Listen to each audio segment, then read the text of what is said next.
اب پورا پاکستان، ملت پاکستان، سنی پاکستان کے، شیعہ پاکستان کے، تمام پاکستان ملت غیور و شجاع و بہادر فلسطین کے ساتھ ہے، اور ایران کے ساتھ ہے، اور لبنان کے ساتھ ہے، اور یمن کے ساتھ ہے۔ ہمارا ان ذلیلوں سے کوئی تعلق نہیں ہے جن کی گود میں تم جا بیٹھے ہو، جن کی طرف تم چلے گئے ہو۔ وہ انسان بھی نہیں ہیں، وہ وحشی ہیں، وہ درندے ہیں۔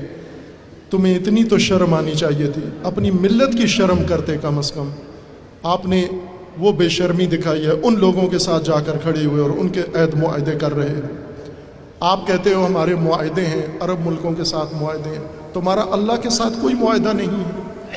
تم کہتے ہو پاکستان اسلام کے نام پر ہے، رمضان میں حاصل ہوا ہے، تو جب اسلام کے نام پر ہے تو اسلام کی کون سی قدر تم نے زندہ کی ہے؟ کون سی قدر؟ پاکستان مشکلات میں ہے، بھارت کی طرف سے خطرہ ہے، افغانستان کی طرف سے خطرہ ہے، اور ایسے میں تم ایک نیا خطرہ، تیسرا خطرہ پاکستان کے لیے جنم دے رہے ہو۔ یہ پاکستان کے ساتھ خیانت ہے۔ قدس تمام دنیا اسلام کی آزادی کا نام ہے۔ قدس صرف ایک مسجد یا ایک سرزمین کی آزادی نہیں ہے۔